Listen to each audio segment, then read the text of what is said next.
Assalamualaikum warahmatullahi taala wabarakatuh. Auzubillahi minasyaitonir rajim. Bismillahirrahmanirrahim. Alhamdulillahirabbil alamin. Allahumma shalli ala sayyidina Muhammad wa ala ali sayyidina Muhammad. Itahiba bi rahmatillah dadama billah. Salatu wassalamu daimain wa billah. Subhanallah alhamdulillah la ilaha illallah akbar. Wala haula wala quwwata illa billahil aliyyil azim. Adada kulli harfin kutiba yuktab abadal abidin wa dahrud dahrin. Qalu subhanaka la ilma lana illa ma 'allamtana innaka antal alimul hakim. Allahumma ta'alaina butul arifin wa nawwi basirana bi anwaril qanul yaqin waj'al a'malana khalisatan li wajhikal karim. Ibu jemaah Masjid Talim Nur Habib yang dirahmati Allah SWT, sama-sama kita mengucapkan alhamdulillah, puja dan puji syukur kita kehadirat Allah SWT yang telah memberikan hidayah, taufik, inayah kepada kita semua, disehatkan badan, dipanjangkan umur, sehingga dapatlah kita berkumpul di Majlis Talim ini. Mudah-mudahan apa yang kita baca pahalanya disampaikan oleh Allah SWT pada seluruh keluarga kita yang telah meninggal dunia, guru-guru kita, kawan-kawan kita semua. Mudah-mudahan mereka mendapat rahmat dan ampunan di alam berjasana. Amin ya rabbal alamin. Salawat dan salam semoga terlimpah dan tercurah pada junjungan kita Nabi besar Muhammad sallallahu alaihi wasallam, ada keluarga, sahabat, zuriat dan pada seluruh umat Islam di seluruh penjuru dunia ini. Mudah-mudahan dengan berkat salawat yang kita baca, Allah Ta'ala mengampuni segala dosa-dosa kita, menutupi keiban kita, mengabulkan segala hajat dan doa kita, kasih rezeki yang halal dan thayyibah tanpa susah payah, dan wafat dalam keadaan husnul khatimah. Amin ya rabbal alamin. Kemudian kita lanjutkan pelajaran kita, judulnya yaitu mengamalkan ilmu, halaman 96. Bismillahirrahmanirrahim. Qala al-musannifu rahimahullah ta'ala wa nafa'ana bi ulumi bid dharain amin. Anjuran untuk mengamalkan ilmu.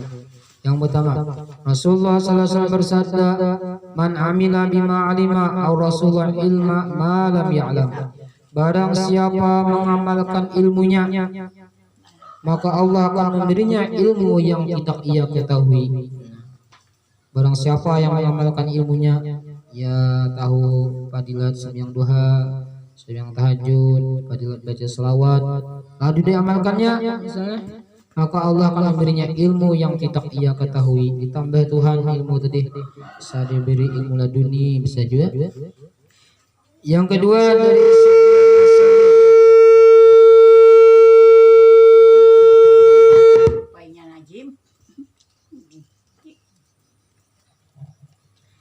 kedua dari Sufyan As-Tsauri rahimahullah ta'ala, ilmu itu menuntut untuk diamalkan. Ilmu itu menuntut untuk diamalkan. Jika ada jawaban dengan pengamalan, maka ilmu itu akan menetap. Dan jika tidak, maka ilmu itu akan pergi. Ilmu itu menuntut untuk diamalkan, kita amalkan. Namun kita kada mengamalkan, biasanya kada ingat lagi kita, kada tamalkan, maka ilmu itu akan hilang, pergi. Maksudnya akan hilang makna dan hakikatnya, dan hanya tersisa tulisan dan gambarnya yang kelak akan menghujat pemiliknya. Biasanya ilmu-ilmu yang kita kada amalkan tuh kada ingat lagi kita, hilangan karena ada kita amalkan. Ilmu yang marikit di diri kita atau ilmu yang kita amalkan. Yang ketiga, Waliullah Ibrahim bin Adham radhiyallahu anhu berkata, dulu di Makkah aku melewati sebuah batu yang tertulis di atasnya. Jadi sidin di Makkah lalu ada batu yang tertulis di atasnya, baliklah aku. Nah, tulisannya tadi, baliklah aku, kamu akan mengambil pelajaran. Lalu dibalik sidin batu tadi, maka aku membaliknya, ternyata di situ tertulis, ada orang menulis di batu tadi. Apa tulisannya? Kamu dengan apa yang kamu ketahui tidak mengamalkannya, maka bagaimana kamu akan mencari ilmu yang tidak kamu ketahui? Yang ada aja kamu kada kamu tak amalkan, apalagi yang kau kada ketahui. Yang keempat, Abi Abdullah bin Alawil Haddad dari Lawan pengarang Atibul Haddad mengatakan, ilmu itu memberimu kerugian hingga kamu mengamalkannya.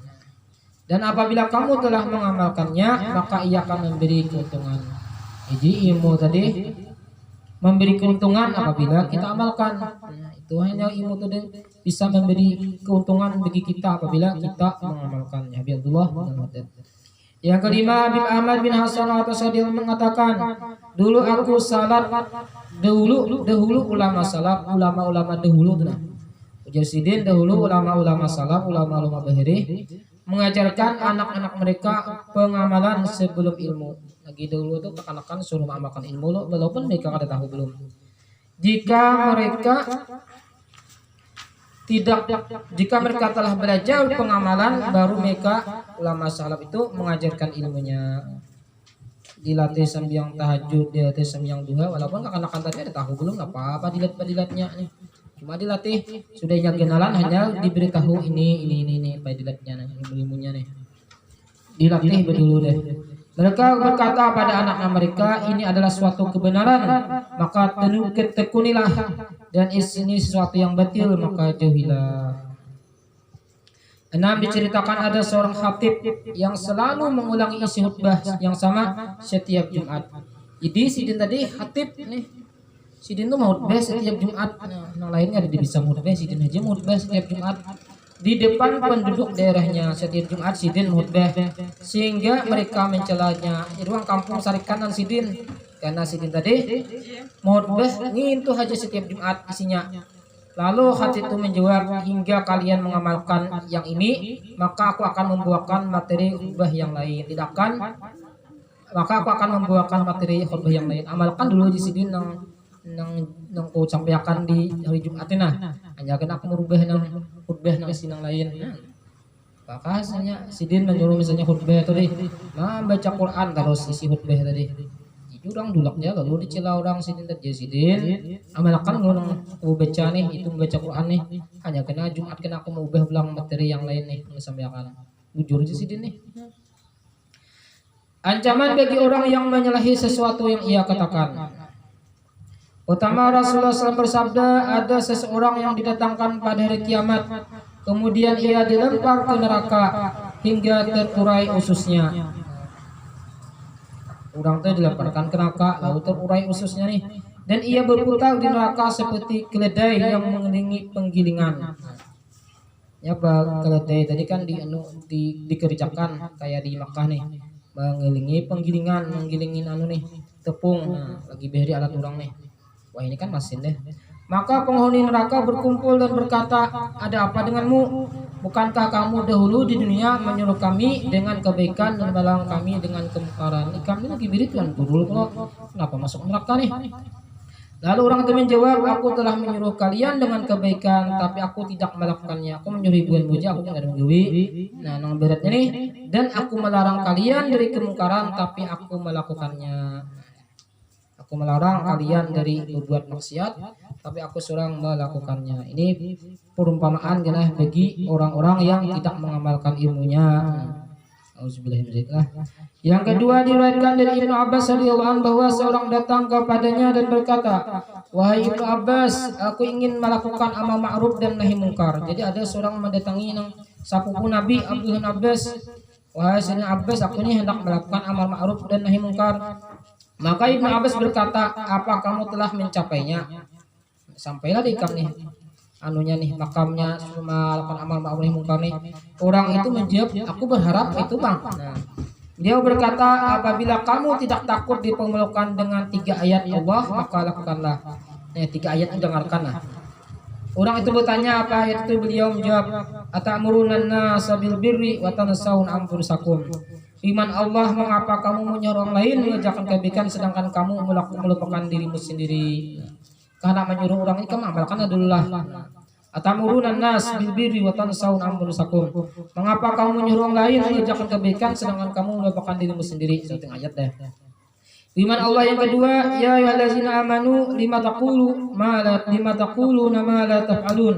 Wahai orang yang beriman, kenapa kamu mengatakan satu yang tidak kamu kerjakan?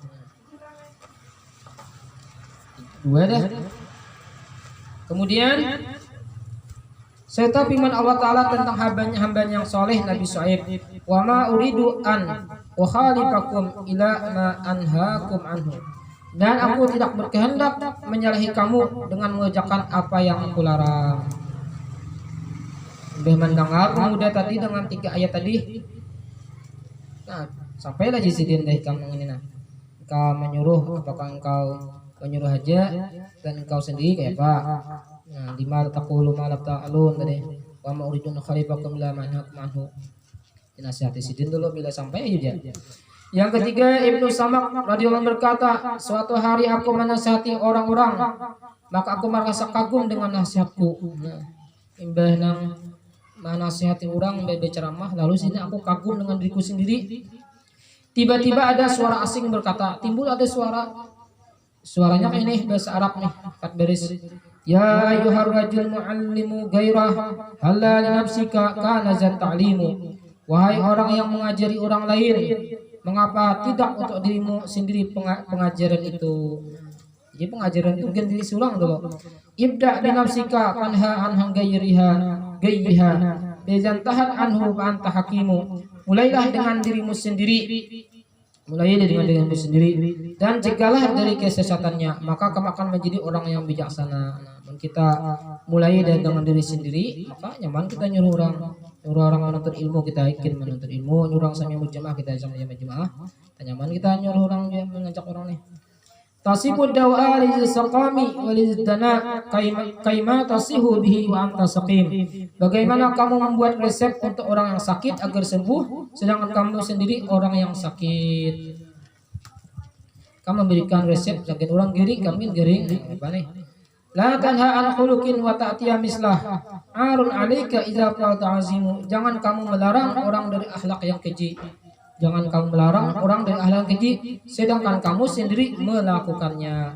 Maka aib yang besar bagimu jika kamu melakukannya. Kamu melarang orang minum minuman keras, sedangkan kau sendiri minuman keras. Maka aib yang besar bagimu jika kamu melakukannya. Yang keempat, sesungguhnya Sayyidina Umar radhiyallahu anhu apabila hendak menyuruh dengan sesuatu atau melarangnya, maka ia tidak akan melakukannya hingga ia memulai dari keluarganya. Nah, Sayyidina Umar bukan hanya dari diri sendiri, keluarga Sidin untuk kontrol Sidin dulu. Hanya Sidin menyuruh sesuatu atau melarang sesuatu. Yang kelima, suatu hari saat Hasanul Basri tabi'in nih radhiyallahu anhu duduk di rumahnya yang sederhana. Sekelompok utusan dari budak-budak Basrah datang kepadanya. Mereka berkata, wahai Taqiyuddin, sesungguhnya Tuhan kami telah berbuat jelek pada kami, dan kami ingin engkau berkhutbah di hari Jumat yang akan datang membahas pembebasan budak agar kami terselamatkan dari perbuatan jelek. Jadi budak-budak di Basrah tadi datangan lawan Imam Hasan Basri, minta nasihatkan kena bila khutbah Jumat supaya tentang fadilat membebaskan budak. Nah, karena tuan-tuan kami ini berlaku kasar benar lawan kami, jagoan budak-budak nih. Sayyidina Hasan menyimak perkataan mereka, dan setelah berlalu beberapa Jumat ini 3 kali Jumat deh, kan dia Sidin membahas masalah budak nih. Nah, pas Jumat yang keempat, Sidin hanya naik dan membawakan tentang pembebasan budak. Khutbah itu berpengaruh di hati para jemaah. Pada batas setiap orang yang memiliki budak ia membebaskannya, sampai-sampai orang yang diisi budak membebaskan dengan budak tadi. Khutbah nang Imam Hasan Basri tadi tentang pembebasan budak, lalu orang berbondong-bondong membebaskan budak. Orang yang memiliki budak ia membebaskannya tanpa imbalan setelah keluar dari masjid dan mendengar suatu khutbah dari Imam Hasan Basri. Setelah lewat beberapa hari datanglah kepadanya utusan budak yang dulu pernah menemuinya. Sekalinya imbah bebasan dia budak-budak tadi kan udah jadi orang merdeka, lalu datang sabikong nang bekas budak tadi nang jadi orang merdeka tadi, lalu mendatangi Imam Hasan Basri berkata nih, kami datang bukan untuk berterima kasih. Nah, ada seharusnya berterima kasih nih, seharusnya berterima kasih nih dengan ceramah khutbah Hasan Basri orang seberitaan membebaskan budak-budak, malah nang budak nang ini datang nang Sidin kada berterima kasih ada. Kami datang bukan untuk berterima kasih, kami datang untuk mencelamu. Maka Hasan al-Basri berkata, dalam hal apa celaan itu wahai saudara-saudaraku? Apanya tercelanya? Maka aku sampai akan khutbah tadi sampai orang-orang membedakan buhanmu nih.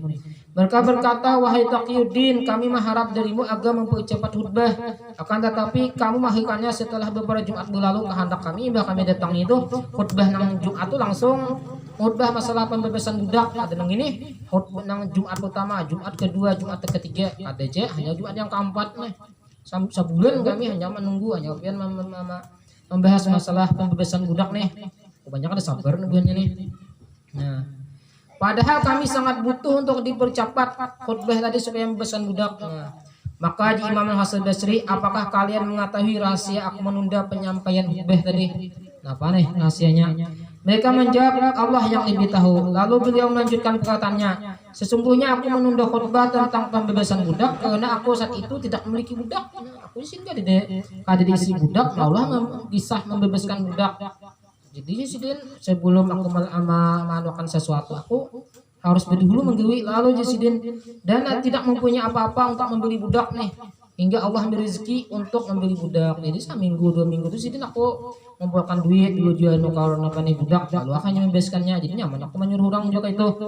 Nah, dan tidak mempunyai apa-apa untuk membeli budak hingga Allah memberi keluasan rezeki untuk membeli budak, maka aku membelinya lalu memerdekakannya. Dan ketika aku telah mempraktikkannya pada diriku, aku mengajak orang yang melakukannya, maka mereka menyambut panggilan Allah Tuhan semesta alam. Nah, aku yang menggawi dulu. Jadi sebelum aku menyuruh orang membebaskan budak, di sini aku dulu kalau budak dulu itu aku bebaskan. Hanya aku khutbah Jumat tentang pembebasan budak, artinya mengamalkan dulu sidin, hanya menyuruh orang. Kemudian orang alim yang tidak mengamalkan ilmunya. Nah, Rasulullah SAW bersabda, selain Dajjal, ada sesuatu yang lebih aku takutkan atas kalian daripada Dajjal. Jadi ujar Rasulullah nih, Rasulullah SAW bersabda, selain Dajjal, ada sesuatu yang lebih aku takutkan atas kalian daripada Dajjal. Nah, Dajjal kan yang menyesatkan kita nih, pada Rasulullah. Dikatakan apa itu ya Rasulullah? Beliau menjawab, ulama yang jelek. Ulama yang jelek itu disini lebih aku takutkan daripada Dajjal. Dajjal istilah orang berjualan. Ada ulama jelek tadi yang asalnya halal daripada kan sidin haram, yang haram pada kan sidin halal. Banyak orang tersesat. Maka orang berpegang benar dengan ulama ini. Lalu sidin berfatwa haram tadi pada kan sidin halal, halal pada kan sidin haram. Banyak orang tersesat. Ya itu nang ditakuti Rasulullah SAW daripada Dajjal ini. Pada Dajjal tadi kan fitnahnya sangat luar biasa. Masih Dajjal ya. Ada kok Allah anak salam kan Allah ini auzubika min azabi jahannam wa min azabil qabri wa fitnatil mahya wal mamat wa min fitnatil masih Dajjal tuh jangan kali dibaca waktu sembahyang fardu tuh nah sebelum salam. Kita jauhkan dari fitnah Dajjal. Fitnah Dajjal tadi dibilang Al-Masih karena seluruh dunia ini karena dikelilinginya. Namun kita hidup bertemuan dengan Dajjal dari kelilinginya untuk menggoda kita nih supaya mengakui dirinya Tuhan. Yang kedua, ulama mengatakan tertulis di tongkat Nabi Musa alaihissalam bahwa orang alim yang tidak mengamalkan ilmunya maka dia dan iblis adalah sama. Jadi ulama mengatakan tertulis di tongkat Nabi Musa bahwa orang alim yang tidak mengamalkan ilmunya maka dia dan iblis adalah sama, dan penguasa yang tidak berlaku adil kepada rakyatnya maka ia dan Fir'aun adalah sama. Ada yang adil sama dengan Fir'aun dia Nabi Musa ini di tongkat sidin tulisan. Dan orang kaya yang tidak menafkahkan hartanya pada sesuatu yang telah Allah wajibkan kepadanya, pada berzakat nih, dan tidak mengumpulkannya dari harta yang halal, dari yang haram dia, maka ia dan Karun adalah sama dengan Karun.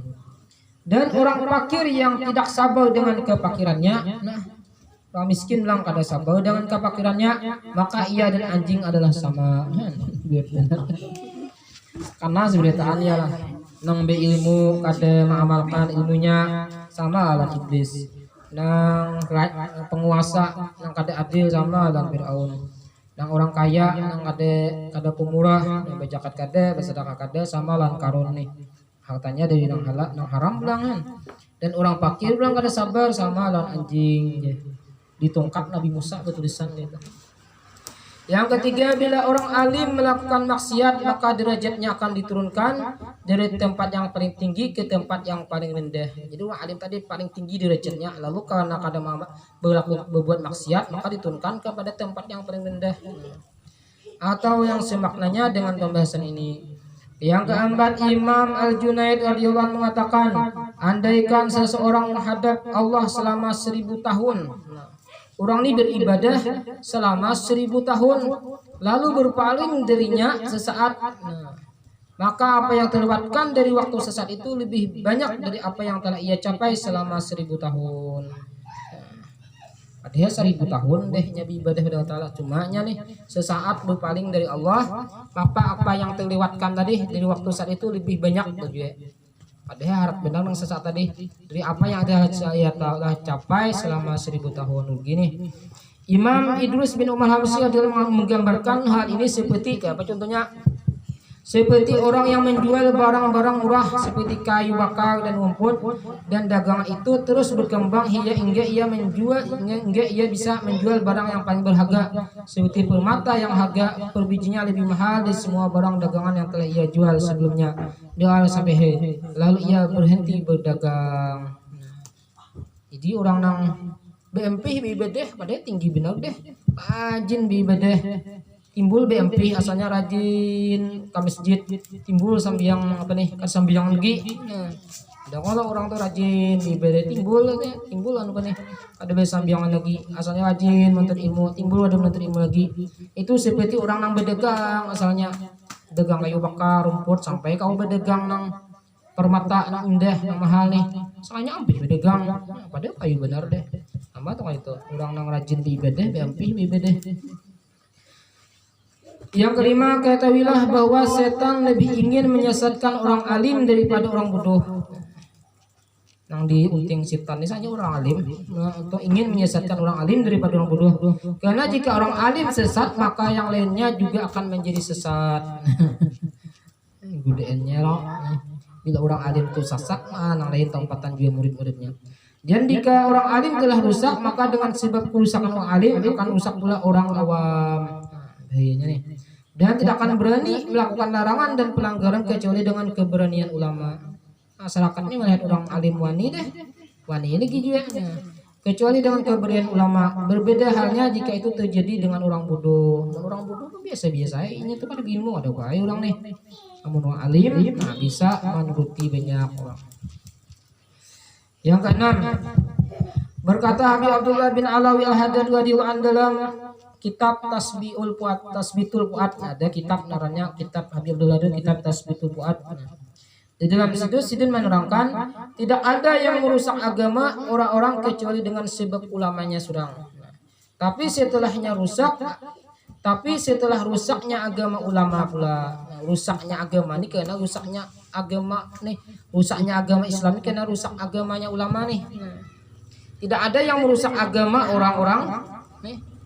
Tidak ada yang merusak agama orang-orang masyarakat maksudnya kecuali dengan sebab ulamanya. Tapi setelah rusaknya agama ulama itu tersebut, dan tidak ada yang dapat merusak urusan dunia orang-orang kecuali dengan sebab pemerintahnya. Tapi setelah urusan dunia pemerintah rusak juga. Maka dengan rusaknya ulama maka rusaklah agama. Bila ulamanya rusak, rusaknya agamanya juga. Dan dengan rusaknya pemerintah, rusaklah urusan dunia kita nih. Bila kacau deh nang di Jakarta tuh kacau ya kita di sini. Anunya DPR-nya, menterinya rusak kan sampai ke bawah-bawah kita. Dan dengan rusaknya pemerintah, rusaklah urusan dunia. Sebab tegaknya sesuatu tergantung pada pimpinan-pimpinannya. Urusan agama mereka bergantung kepada pimpinannya, dan urusan dunia mereka bergantung pada pimpinannya. Jika pimpinannya sudah rusak, rusak pula lah yang dipimpin. Paling kaya negeri Indonesia nih, cuma banyak yang miskin. Nah, kemanakah harta kita nih lah? Harta kaya Indonesia nih, ini kayak Kalimantan Selatan nih, betu bere. Nah, tadi kan betu bere itu untuk umat yang orang Kalimantan sebutan, cuma saya ikung berdua tiga aja namang nikmati. Sampai kampung kita nih jelek rusaknya lah, jadi bibi bilang belumnya ada hal betu bere buat Kalimantan ada menyeluruh nih kemakmuran. Padahal berapa tahun sudah kita nih merdeka. Yang ketujuh, kesalahan dalam urusan ilmu lebih besar bahayanya daripada urusan harta. Kesalahan dalam urusan ilmunya lebih besar bahayanya daripada urusan harta. Wallahu a'lam bishawab. Tuh pembahasan tahu itu lain kan anu bani kali cukup tuh ada lagi anu lembarannya tuh kan. Mudah-mudahan kita lanjutkan dengan pengajian kita, ada buku selanjutnya. Wallahu a'lam. Mudah-mudahan ada manfaat dan barokahnya. Al-Fatihah. Auzubillahi minasyaitonir rajim. Alhamdulillahirabbil alamin arrahmanirrahim. Ya Rabbi ya Nasir Amin ya Allah ya Rabbil alamin. Bismillahirrahmanirrahim. Ya Rabbil alamin. Allahumma salli ala sayyidina Muhammad wa ala sayyidina mintahu bidana wa jalla billah. Salatu wassalamu ala nabiyyina Muhammad. Allahumma ma'ana bima 'allamtana wa 'allimna ma yanfa'una wa zidna ilman wa fahma wa faqina bid-din wa 'allimna ta'wil wa zidna ilman wa fahma. Allahumma inna nas'aluka Allahumma ya ghani ya hamid ya mawli ya mu'in ya rahim ya wad'auna bi halalika wa haramika bi ta'atika wa ma'siyatika wa qadika maswak. Rabbana atina fid dunya hasanah wa fil akhirati hasanah wa qina adzabannar. Rabbana taqabbal minna innaka antas samiul alim wa alaina innaka antat tawwabur rahim. Sallallahu ala sayyidina Muhammad wa ala alihi wasallam. Subhana rabbika rabbil izzati amma yasifun. Salamun alal mursalin rabbil alamin. Subhanallahi bihamdihi subhanallahi bihamdika asyhadu an la ilaha illa anta astaghfiruka wa atubu ilaik. Wassalamu alaikum warahmatullahi wabarakatuh.